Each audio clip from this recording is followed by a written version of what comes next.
हूं आपके साथ नेहा वाली और 4 बजे की इस खास पेशकश में आप सभी का स्वागत है। संयुक्त किसान मोर्चा में शामिल सभी किसान संगठनों ने आज अगले 27 नवंबर तक के लिए बैठक को टाल दिया है। किसानों की अगली बैठक में आंदोलन की दशा, दिशा और भविष्य की रणनीति पर निर्णय लिया जाएगा। हालांकि संयुक्त किसान मोर्चा ने यह स्पष्ट कर दिया है कि 22 नवंबर को महापंचायत, 26 नवंबर को आंदोलन के 1 साल पूरे होने पर दिल्ली की हर सीमा पर मार्च के कार्यक्रम में कोई भी बदलाव नहीं होगा। साथ ही किसान मोर्चा की तरफ से यह भी कहा गया है कि 29 नवंबर को संसद मार्च के कार्यक्रम को लेकर 27 नवंबर को होने वाली बैठक में फैसला लिया जाएगा। किसान नेता किसी भी तरह के औपचारिक ऐलान से पहले 24 नवंबर की संभावित कैबिनेट मीटिंग का इंतजार करना चाहते हैं और इसके अलावा किसानों ने लखीमपुर खीरी घटना को लेकर मंत्री अजय मिश्रा टेनी को बर्खास्त करने के लिए पीएम नरेंद्र मोदी को खुला पत्र लिखने की भी बात कही है।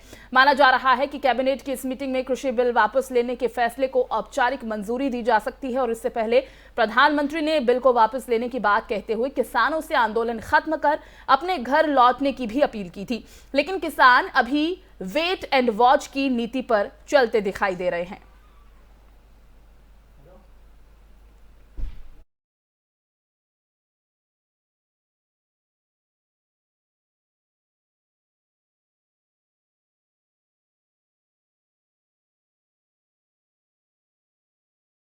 तो किसान तो वेट एंड वॉच की नीति को फॉलो करते नजर आ रहे हैं, लेकिन बीजेपी सांसद साक्षी महाराज ने तीनों कृषि कानूनों की वापसी को लेकर एक बड़ा बयान दे दिया है। उन्होंने कहा कि बिल तो बनते रहते हैं, बिगड़ते रहते हैं, वापस आ जाएंगे और दोबारा बन जाएंगे, कोई देर नहीं लगती। वहीं उत्तर प्रदेश में होने वाले विधानसभा चुनाव को लेकर मुख्यमंत्री योगी आदित्यनाथ की भी तारीफ की और प्रदेश में मौजूदा मुख्यमंत्री का जादू बरकरार है, ये भी कहा।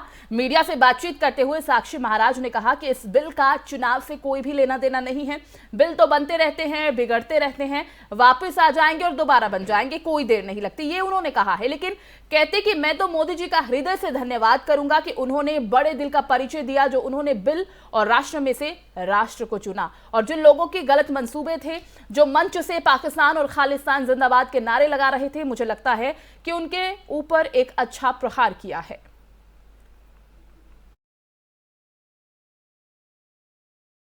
और वहीं दूसरी तरफ राजस्थान के राज्यपाल और बीजेपी के वरिष्ठ नेता कलराज मिश्र के कृषि बिल को लेकर दिए गए बयान पर भी चर्चा शुरू हो गई है।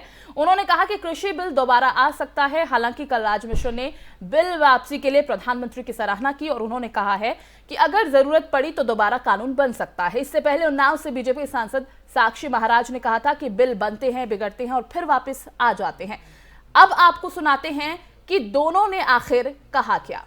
किसानों को समझाने का प्रयास किया, कोशिश की कि इसका जो सकारात्मक पक्ष है हम किसानों को समझा लेंगे, लेकिन किसान आंदोलित थे और इस बात पर मौजूद थे कि तीनों कानून वापस ले जाए।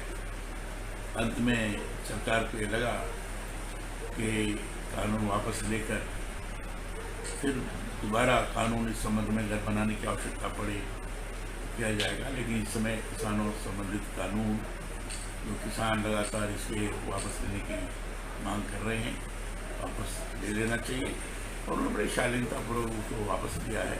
यूपी में बीजेपी 2022 में 300 पार। इस बिल का चुनाव से दूर दूर तक कोई लेना देना नहीं है। आप अच्छी तरह से जानते हैं कि तथाकथित किसानों के गठजोड़ में, अवैध गठजोड़ में, उनके मंच से पाकिस्तान जिंदाबाद, खालिस्तान जिंदाबाद जैसे अपवित्र नारे लग रहे थे। तो मोदी जी के लिए, भारतीय जनता पार्टी के लिए प्रथम राष्ट्र है, राष्ट्र सर्वोपरि है। बिल तो बनते रहते हैं, बिगड़ते रहते हैं, वापस आ जाएंगे, दोबारा बन जाएंगे, कोई देर नहीं।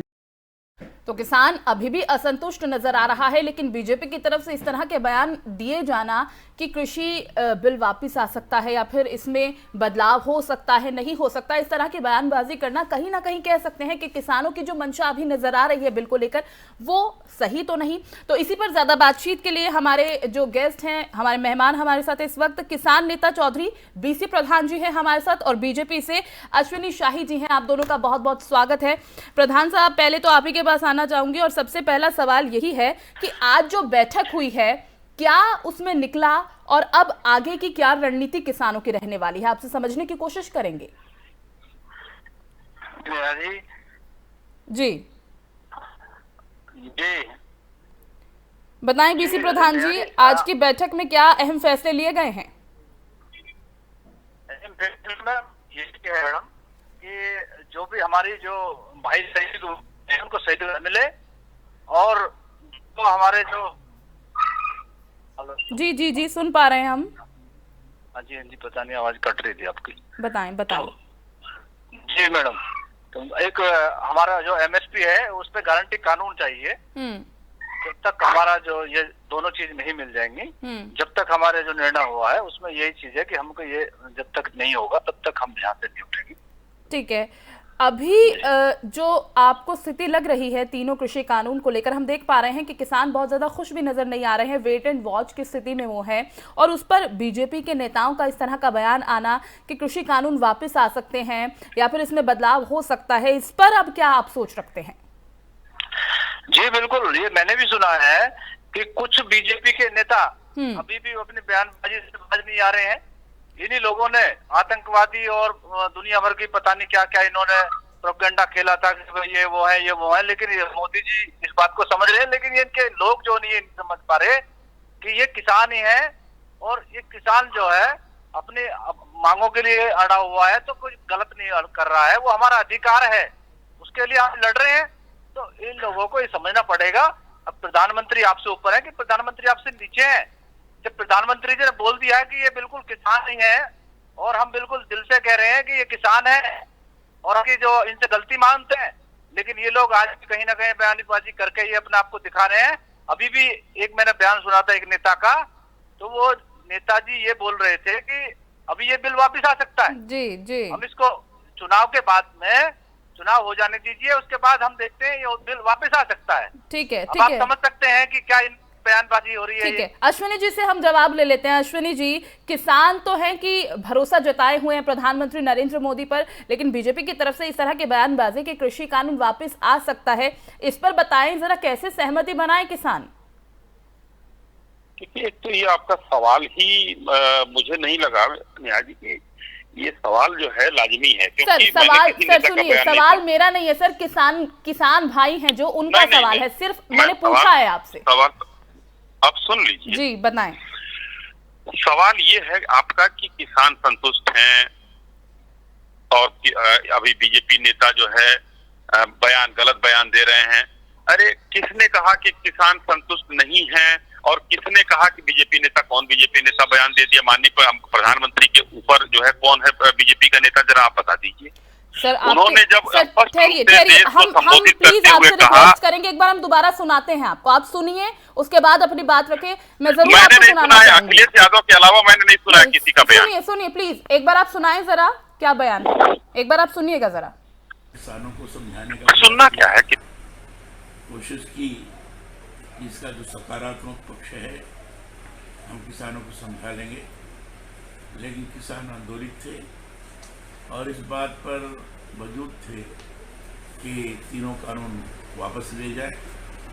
अंत में सरकार को ये लगा कि कानून वापस लेकर फिर दोबारा कानून इस संबंध में अगर बनाने की आवश्यकता पड़े किया जाएगा, लेकिन इस समय किसानों संबंधित कानून जो किसान लगातार इसके वापस लेने की मांग कर रहे हैं, वापस ले लेना चाहिए, और उन्होंने बड़ी शालीनतापूर्वक उसको वापस लिया है। यूपी में बीजेपी 2022 में 300 पार।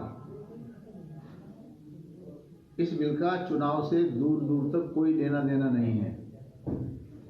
आप अच्छी तरह से जानते हैं कि तथाकथित किसानों के गठजोड़ में, अवैध गठजोड़ में, उनके मंच से पाकिस्तान जिंदाबाद, खालिस्तान जिंदाबाद जैसे अपवित्र नारे लग रहे थे, तो मोदी जी के लिए, भारतीय जनता पार्टी के लिए प्रथम राष्ट्र है, राष्ट्र सर्वोपरि है। बिल तो बनते रहते हैं, बिगड़ते रहते हैं, वापस आ जाएंगे, दोबारा बन जाएंगे, कोई देर नहीं। किसानों को समझाने का प्रयास किया, कोशिश की, इसका जो सकारात्मक श्री महाराज, दोनों के बयान अब आपको सुना दिए हैं, अब आपकी प्रतिक्रिया इस पर हम चाहेंगे। मैंने आपको अभी बीच में भी बोला, मुझे कुछ साफ सुनाई नहीं दिया। अगर उन्होंने कहा है तो उनके विचार हो सकते हैं, मैं नहीं उस पर कुछ कहना चाहता, लेकिन माननीय प्रधानमंत्री जी ने जो स्पष्ट कहा है उस पर उन्होंने देशवासियों से माफी मांगी है और कहा है किसान अपने घर को चले जाएं। अगर किसान संतुष्ट होते तो घर चले गए होते। किसानों की राजनीतिक महत्वाकांक्षाएं अभी भी हिलोरे मार रही हैं और वो किसी राजनीतिक महत्वाकांक्षा को लेकर अभी भी वहां बॉर्डर पर बैठे हुए हैं। इसलिए आपका सवाल बेमानी था कि किसान संतुष्ट हैं। चौधरी साहब दोबारा कौन सी राजनीतिक महत्वाकांक्षाएं अभी भी बाकी हैं जो पूरी नहीं हो पा रही हैं और अभी भी आप बैठे हैं? अश्विनी जी ये पूछ रहे हैं। मीडिया से तो कुछ छुपी नहीं है। चौधरी साहब, नेहा जी, ये हमारे भाई साहब जो कह रहे हैं कि राजनीतिक महत्वाकांक्षा है, तो इसमें हम कौन सी राजनीति कर रहे हैं? अगर हमारे 800 भाई शहीद हो गए हैं, अगर हम शहीद भाइयों को शहीद का दर्जा दिया जाए, क्योंकि वो जो भाई हमारे शहीद हुए हैं, वो अगर मोदी जी इस चीज को जो आज कर रहे हैं, अगर वो उसी समय कह देते कि चलो ठीक है भाई किसान संतुष्ट नहीं है, तो हम उनको बिल वापस ले लेते हैं। तो इतनी जो मौतें हुई हैं, ये जो इतने जो लोग हमारे भाई चले गए हैं, जो हमारे भाई शहीद हो गए हैं यहाँ पे, तो अगर हम उनके कह रहे हैं मैं शहीद का दर्जा उनको मार्जा दी जाए, तो इसमें कौन सी राजनीतिक महत्वाकांक्षा है, जरा एक बार बताएंगे साहिब? अश्विनी जी हम बताएंगे, जरूर बताएंगे जी। अगर माननीय प्रधानमंत्री जी ने कहा, आप लोगों की शुरू से जब पहले दूसरे दौर की वार्ता थी तो आप लोग गए, आप लोगों की 2 मांगे मानी गई। उसके बाद आप लोग जब बैठे तो आप लोगों ने सीधा उस समय पता नहीं किसी दल के इन्फ्लुएंस में या जैसे भी आप लोगों ने ये मांग शुरू की कि जब तक ये तीनों काले कानून वापस नहीं होते तब तक हम लोग नहीं हटेंगे। अच्छी बात है, यही मांग चलती चली आई। देश में प्रधानमंत्री जी माननीय कृषि मंत्री जी ने बार बार कहा कि ये कानून वापस नहीं होंगे। सदन में कहा इसमें काला क्या है, किसी ने नहीं बताया। माननीय प्रधानमंत्री जी जब आए, उन्होंने बहुत स्पष्ट रूप से कहा कि दिए की रोशनी की तरह सत्य कानून को हम कुछ लोगों को समझा नहीं पाए। ध्यान दीजिएगा पूरी लाइन पर, कुछ लोगों को समझा नहीं पाए। इसलिए मैं देशवासियों से माफी मांगता हूँ, देशवासियों से, यानी कि चंद लोगों को हम समझा नहीं पाए। कानून में कोई काला नहीं है, कहीं खराब नहीं है, और हम कानून को वापस लेते हैं और किसान भाई अपने खेतों को चले जाएं। तो जब मांग ही यही थी तो उसके बाद किसान क्यों यहाँ बैठे हुए हैं? कोई न कोई महत्वाकांक्षा होगी। उसके बाद रोज एक नई मांग जुड़ती जा रही है, रोज नई चीजें। कहीं ऐसा तो नहीं है कि एक घर चले जाएंगे तो चंदा जो आ रहा है वो आना बंद हो जाएगा या फंडिंग जो हो रही हो होनी बंद हो जाएगी? अरे घर जाते इतनी बड़ी बिल था, भारत के प्रधानमंत्री देश को संबोधित करते हुए देश के देशवासियों से माफी मांगते हैं, उसके बाद 29 तारीख का आप लोग इंतजार करके कि सदन में बिल वापस होता है या नहीं होता है। अभी भी रास्ते खुले थे, आंदोलन का रास्ता तो हमेशा खुला हुआ है। तो यानी अश्विनी जी आप ये कह रहे हैं कि हमने मांगे पूरी कर दी हैं, जो किसान चाहता था हमने वो कर दिया है। देश के प्रधानमंत्री नरेंद्र मोदी ने ऐलान कर दिया है, लेकिन अभी भी किसान चाहता है कुछ और मांगे और उन्हीं मांगों को जोड़ता अभी भी वो अपनी बात पर अड़ा हुआ है। चलिए, बहुत बहुत शुक्रिया आप दोनों का हमारे साथ जुड़ने के लिए। तो जैसा कि आपने सुना, किसान जो हैं अभी भी संतुष्ट नजर नहीं आ रहे हैं। वो हम इसलिए कह रहे हैं क्योंकि किसान अभी भी वेट एंड वॉच की नीति को फॉलो कर रहे हैं और उन्हें लगता है कि जब तक इसे रद्द पूरी तरह से नहीं किया जा सकता तब तक हम अपने आंदोलन को वापस नहीं लेंगे। अब अगली बैठक 27 तारीख को होगी। प्रधानमंत्री नरेंद्र मोदी को खुला पत्र लिखने की बात भी आज की बैठक में सामने आई है। एक छोटे से ब्रेक में यहाँ रुक रहे हैं, जल्द हाजिर होंगे।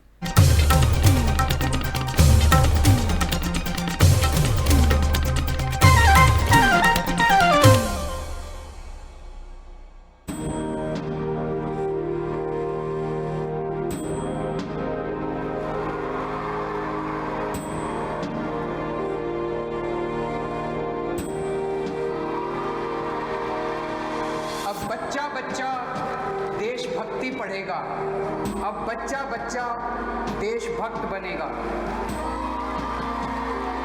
दिल्ली के स्कूलों में हमने देशभक्ति पाठ्यक्रम पढ़ाना शुरू किया है। जब हर बच्चा भारत माँ का वीर सपूत बनेगा, तभी बनेगा भगत सिंह के सपनों का भारत, तभी बनेगा बाबा साहब के सपनों का भारत।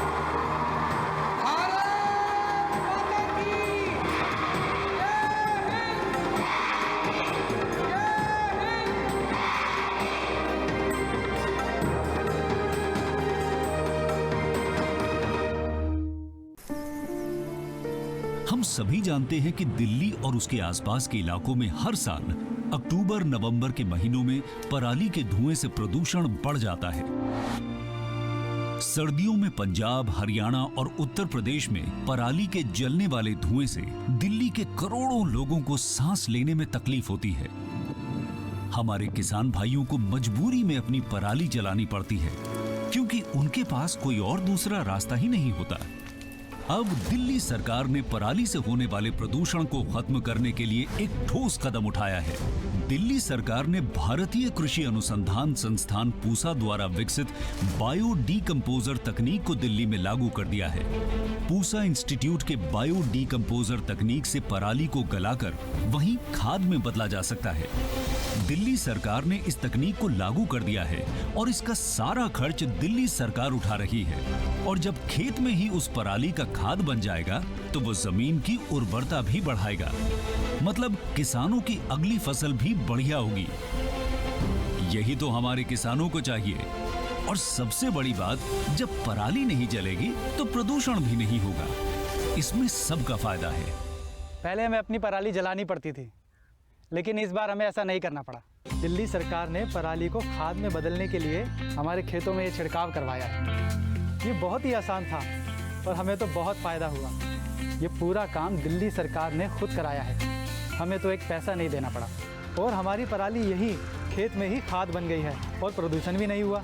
ये बहुत बढ़िया समाधान है। दिल्ली सरकार प्रदूषण को खत्म करने के लिए युद्ध स्तर पर तो काम कर ही रही है, साथ ही किसानों की सुविधाओं का भी पूरा ख्याल रखा जा रहा है।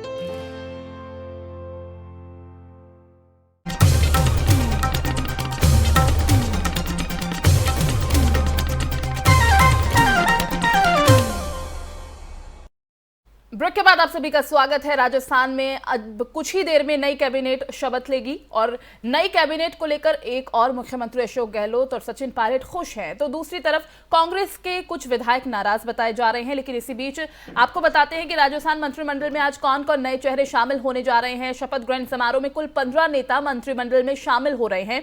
इनमें से 11 कैबिनेट मंत्री के तौर पर शपथ लेंगे। 3 राज्य मंत्रियों को प्रमोट कर कैबिनेट मंत्री उन्हें बनाया जाएगा, जबकि मंत्रिमंडल में 8 नए चेहरों को जगह दी जाएगी। 4 अन्य नेताओं को राज्य मंत्री के तौर पर शपथ दिलाई जाएगी और जानकारी के मुताबिक ममता भूपेश, टीकाराम जूली और भजन लाल जाटव को प्रमोट कर कैबिनेट मंत्री बनाया जाएगा। ये तीनों नेता पहले से राज्य मंत्री हैं। वहीं बीएसपी छोड़ कांग्रेस में शामिल होने वाले राजेंद्र गोड़ा राज्य मंत्री के तौर पर मंत्रिमंडल में शामिल हो सकते हैं। तो इस वक्त की अहम और बड़ी जानकारी आपको दे रहे हैं। कैबिनेट में महेंद्रजीत सिंह का भी नाम सामने आ रहा है, उन्हें भी शामिल किया जाएगा। और इसी के साथ आपको बता दें कि अगला नाम जो है वो रामलाल जाट का है। स्पीकर सीपी जोशी के कोटे से कैबिनेट में ये शामिल हुए हैं, इनका नाम अगला जो सामने आ रहा है। उसके बाद महेश जोशी का नाम आ रहा है, जो जयपुर की हवा महल सीट से विधायक 2 बार के रह चुके हैं, लोकसभा सांसद भी ये रह चुके हैं। ममता भूपेश बैरवा की बात करें, उनका भी नाम है। दौसा जिले की सिखराय सीट से ये विधायक है और दलित समुदाय से ये आती हैं।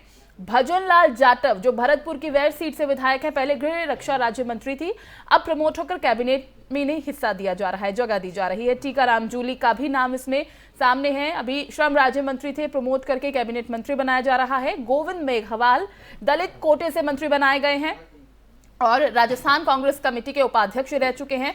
शकुंतला रावत अलवर के बानसूर सीट से 2 बार विधायक हैं, गुर्जर समुदाय से आती हैं और मुख्यमंत्री अशोक गहलोत का सबसे भरोसेमंद इन्हें माना जा रहा है। उसके बाद विश्वेंद्र सिंह भरतपुर की डी कुमरई सीट से 3 बार के विधायक रह चुके हैं। ये नाम अभी तक जो सामने आए हैं और उसके साथ ही रमेश मीणा का भी नाम सामने आ रहा है। बगावत के चलते इन्हें भी मंत्री पद छोड़ना पड़ा था, फिर से इन्हें कैबिनेट मंत्री बनाया जा रहा है। हेमाराम चौधरी का भी नाम सामने है, बाड़मेर की गुडा मलानी सीट से ये 6 बार विधायक रह चुके हैं। और इसके बाद राज्य मंत्रियों की बात करें तो जाहिदा खान का नाम है इसमें सामने आ रहा। राजस्थान, हरियाणा और पंजाब तीनों राज्यों में कैबिनेट मंत्री रह चुके तैयबा हुसैन की बेटी हैं। ब्रिजेंद्र सिंह ओला का नाम सामने आ रहा है, 3 बार के विधायक रह चुके हैं और पहले भी मंत्री रह चुके हैं। झुंझुनू सीट से ये विधायक हैं। राजेंद्र गुड़ा का नाम सामने आ रहा है और ये भी बता दें कि ये बहुजन समाज पार्टी से कांग्रेस में शामिल हुए हैं। मुरारी लाल मीणा का नाम सामने आ रहा है, दौसा विधानसभा सीट से विधायक हैं। 2008 से 2013 तक कांग्रेस सरकार में ये मंत्री रह चुके थे। 2013 में ये चुनाव हार गए थे।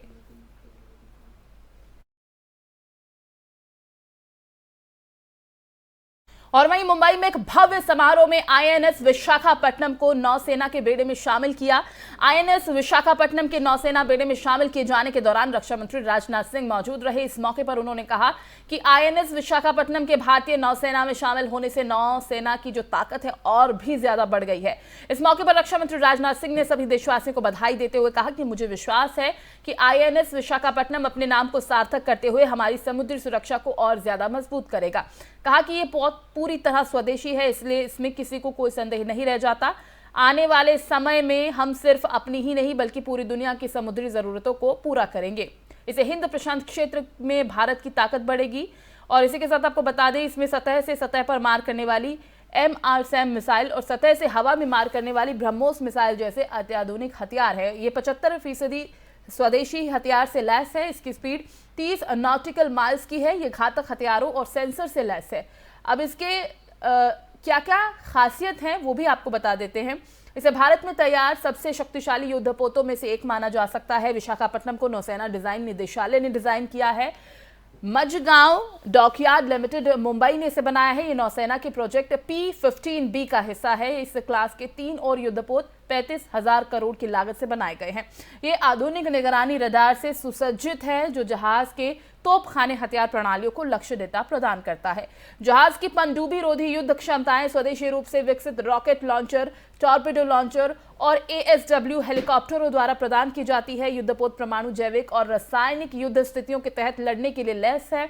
नौसेना का सबसे अत्याधुनिक स्टेल्थ डिस्ट्रॉयर है जिसमें खास तरह की स्टील का इस्तेमाल किया गया है जिसे दुश्मन के रडार आसानी से पकड़ नहीं पाता है। इसमें MRSAM बराक और ब्रह्मोस मिसाइल लगी है जो सतह से सतह और सतह से हवा और लंबी दूरी तक मार करने वाली मिसाइल है। सुपर रैपिड गन भी लगी हुई है। 4 गैस टर्बाइन इंजन इसमें लगे हैं जो इसे अतिरिक्त ताकत देते हैं। ये एक साथ कई तरह के टास्क कर सकता है। दुश्मन के मिसाइल, हेलीकॉप्टर, विमान तक को ये मार गिरा सकता है। तो इस बड़ी उपलब्धि के तौर पर हम कह सकते हैं कि देखा जा रहा है।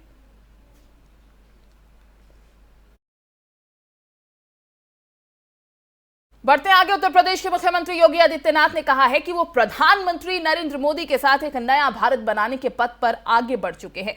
पीएम मोदी के साथ कदमताल करते हुए 2 तस्वीरें साझा करते हुए उन्होंने सोशल मीडिया पर इसे जारी किया। योगी आदित्यनाथ ने लिखा है, हम निकल पड़े हैं प्रण करके, अपना तन मन अर्पण करके। जिद है एक सूर्य उगाना है, अंबर से ऊंचा जाना है, एक भारत नया बनाना है। उत्तर प्रदेश में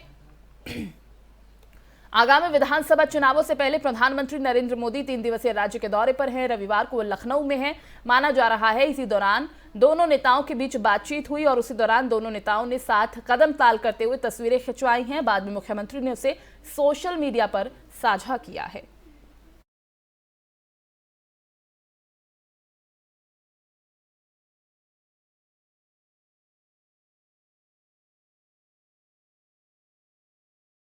इस बुलेटिन में फिलहाल बस इतना ही। बाकी खबरों के लिए आप बने रहिए FM न्यूज के साथ।